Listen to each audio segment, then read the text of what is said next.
माली साल 2023-24 के लिए 14,440 अरब रुपए का वफाकी बजट पेश। महासिल में सूबों का हिस्सा 5,276 अरब रुपए होगा। वफाक के नॉन टैक्स महासिल 2,963 अरब रुपए होंगे।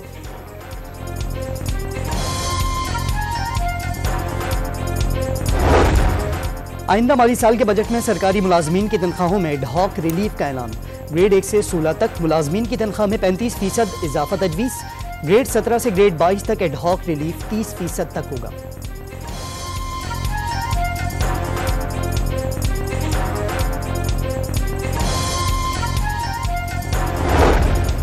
आइंदा माली साल में मजमूई वफाकी तरक्याती बजट 1150 अरब रुपए तजवीज़। PSDP की मद में 950 अरब रुपए और हंगामी और दीगर मनसूबों के लिए 200 अरब रुपए मुख्तस कर दिए गए।